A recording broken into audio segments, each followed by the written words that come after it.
अगर आप schedule caste के हैं और आपने इस्लाम धर्म को या फिर ईसाई धर्म को कबूल किया तो आपकी जो शेड्यूल कास्ट की पात्रता है वो खत्म हो जाएगी। SC/ST एक्ट के तहत आप किसी प्रकार का केस दर्ज नहीं करवा सकते और SC/ST एक्ट के तहत जो सरकारी संरक्षण मिलता है वो संरक्षण भी आपका उसी वक्त खत्म हो जाएगा जब आप शेड्यूल कास्ट या शेड्यूल ट्राइब को छोड़कर इस्लाम या फिर ईसाई धर्म को कबूल करते हैं। ईसाई मुस्लिम बने तो आपका जो दर्जा है शेड्यूल कास्ट का वो पूरी तरीके से ख़त्म हो जाएगा। तो एक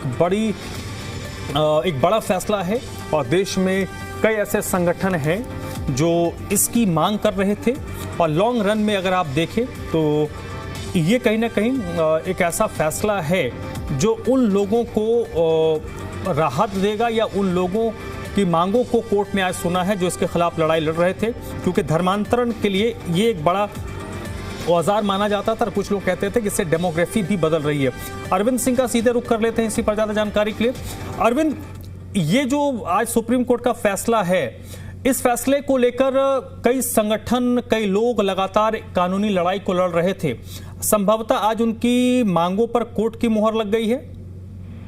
देखिए, ये समझना होगा ने आज जो फैसला दिया है उसमें कोई नई बात नहीं कही है, बल्कि संविधान में मौजूद जो व्यवस्था है और जो सुप्रीम कोर्ट ने पुराने फैसलों में भी जो बात कही है उसे ही सुप्रीम कोर्ट ने दोहराया है। सुप्रीम कोर्ट ने ये कहा है कि अगर कोई व्यक्ति अनुसूचित जाति का है और अगर वो धर्म परिवर्तन करके ईसाई या मुस्लिम धर्म अपना लेता है तो ऐसी सूरत में धर्मांतरण के साथ ही उसका SC कैटेगरी का जो स्टेटस है वो खत्म हो जाएगा और ऐसी सूरत में वो व्यक्ति SC/ST एक्ट के तहत केस दायर नहीं कर सकता। दरअसल संविधान का जो अनुसूचित जाति का जो आदेश है 1950 का, उसमें साफ तौर पर लिखा हुआ है कि सिर्फ हिंदू, सिख और बौद्ध उनके धर्म में ही जो लोग हैं उनको, जो दलित लोग हैं उनको अनुसूचित जाति का दर्जा दिया जा सकता है। इसका मतलब ये कि अगर कोई व्यक्ति हिंदू, सिख या बौद्ध के अलावा किसी और दूसरे धर्म में कन्वर्ट होता है और वो व्यक्ति पहले से ही अनुसूचित जाति का है, तो अगर वो ईसाई या मुस्लिम धर्म में कन्वर्ट होता है तो उसका अनुसूचित जाति का जो दर्जा है वो खत्म हो जाएगा और इस लिहाज से जो SC कैटेगरी के तहत उसे जो लाभ मिल सकते थे या वो SC/ST एक्ट का जो केस पहले दायर कर सकता था वो केस अब दायर नहीं कर पाएगा। यहाँ पर जो मामला था वो आंध्र प्रदेश का था। आंध्र प्रदेश के एक शख्स थे जिन्होंने याचिका दायर की थी और उनका ये कहना था कि इस मामले में उनकी तरफ से SC/ST का केस दायर किया गया था। उनका ये कहना था कि कुछ लोगों ने उनके खिलाफ जाति सूचक गालियां उनको दी, उनको अपमानित किया और उनके साथ मारपीट की। तो ऐसी सूरत में उन्होंने SC/ST का केस दर्ज कराया था। मामला आंध्र प्रदेश हाईकोर्ट गया और आंध्र प्रदेश हाईकोर्ट में जब आरोपियों की तरफ से दलील दी गई कि जिस शख्स ने ये शिकायत दायर की है SC/ST एक्ट के तहत, वो शख्स पिछले 10 साल से ईसाई धर्म में कन्वर्ट हो चुका है, वो पादरी है और ऐसी सूरत में वो व्यक्ति वहां पर प्रार्थनाएं करा रहा है। इस लिहाज से उसे अभी SC कैटेगरी का नहीं माना जा सकता और वो SC/ST एक्ट के तहत केस दायर नहीं कर सकता। हाईकोर्ट ने भी इस बात से दलील से सहमति जताते हुए SC/ST एक्ट का जो केस था उसे रद्द कर दिया था। उसके खिलाफ जो शिकायत करता है। अरविंद, इसमें एक सवाल, इसको थोड़ा क्लियर कीजिएगा। अमूमन हम ये देखते हैं कि जैसे झारखंड हो गया, छत्तीसगढ़ हो गया, बंगाल हो गया, असम हो गया, यहाँ पर कई ऐसे लोग हैं, विशेष तौर पर जो शेड्यूल ट्राइब के लोग हैं या बंगाल में शेड्यूल कास्ट के लोग हैं, वो ईसाई धर्म को कबूल कर लेते हैं या इस्लाम को कबूल कर लेते हैं। उसके बाद फिर वो शेड्यूल कास्ट या शेड्यूल ट्राइब का खुद को बताते हुए चुनाव, जो रिजर्व सीट्स होते हैं वहां से चुनाव भी बाकायदा लड़ते हैं और जीतते हैं। तो इसको लेकर कई राज्यों में एक बड़ा राजनीतिक लड़ाई भी है। तो क्या उस पर इस आदेश का प्रभाव पड़ेगा? देखिए, पहली बात तो ये कि जो संविधान में व्यवस्था है उसमें शेड्यूल कास्ट और शेड्यूल ट्राइब्स दोनों के लिए अलग अलग बातें हैं। मसलन अगर कोई शेड्यूल ट्राइब का आदमी यानी अनुसूचित जनजाति का आदमी ईसाई या मुस्लिम धर्म में कन्वर्ट होता है तब भी उसका स्टेटस शेड्यूल ट्राइब का ही रहेगा, उसे वो लाभ मिलेंगे। यहाँ पर बात सिर्फ शेड्यूल्ड कास्ट की है यानी अनुसूचित जाति की है। अगर अनुसूचित जाति का कोई शख्स ईसाई या मुस्लिम धर्म में कन्वर्ट होता है यानी हिंदू, सिख, बौद्ध के अलावा किसी और दूसरे धर्म में कन्वर्ट होता है तो ऐसे सूरत में उसे फिर SC समुदाय का जो स्टेटस है वो नहीं मिलेगा। उसके तहत उसे वो लाभ नहीं मिलेंगे जो उसे शेड्यूल्ड कास्ट का होने के नाते पहले मिल सकते थे।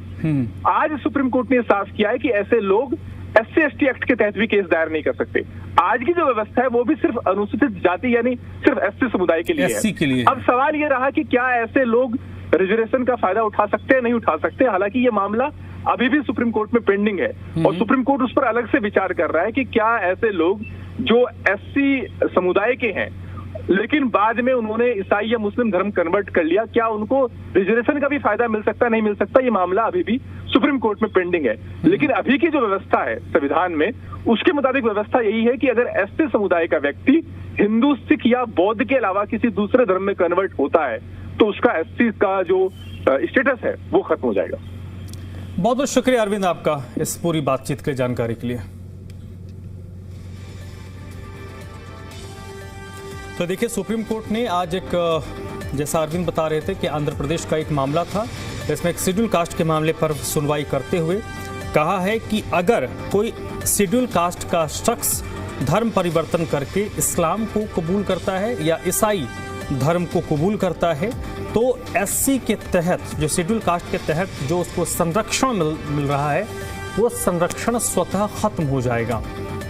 हालांकि रिजर्वेशन का जो मामला, जो अरविंद बता रहे थे कि क्या वो रिजर्वेशन के लिए पात्रता रखेगा या नहीं रखेगा, क्योंकि संविधान के अनुरूप शेड्यूल कास्ट को कई सारी पात्रता मिलती हैं, तो क्या वो जब जातिगत तौर पर जब वो कन्वर्ट होता है, धर्म परिवर्तन करता है, तो क्या वो आगे कंटिन्यू रहेगा। तो मामला अभी भी सुप्रीम कोर्ट के पास अब जुडिस है और सुप्रीम कोर्ट उस पर सुनवाई कर रहा है। लेकिन ये तो तय है कि इस मामले के बाद, इस फैसले के बाद सुप्रीम कोर्ट ने जो स्पष्ट किया कि सिर्फ जो बौद्ध और सिख यहाँ पर अगर आप जाते हैं तो आपका वो स्टेटस मेंटेन रहेगा, लेकिन आप ईसाई या फिर मुस्लिम धर्म को कबूल करते हैं तो आपको स्टेटस उस वक्त खत्म हो जाएगा।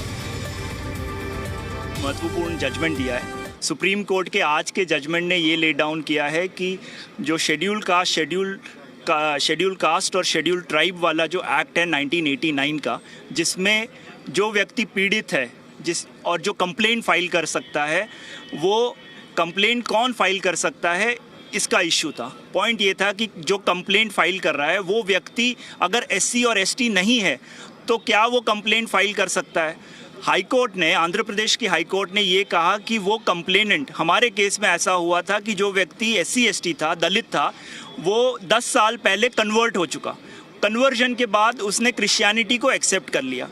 तो इशू ये आया कि आपने कन्वर्जन के बाद और क्रिश्चियनिटी एक्सेप्ट करने के बाद क्या आप शेड्यूल कास्ट, शेड्यूल ट्राइब कहलाओगे, आप दलित कहलाओगे कि नहीं। हाई कोर्ट ने कहा कि नहीं, आप इस डेफिनेशन में नहीं आते हो, इसीलिए आपकी कंप्लेंट इस एक्ट में मेंटेन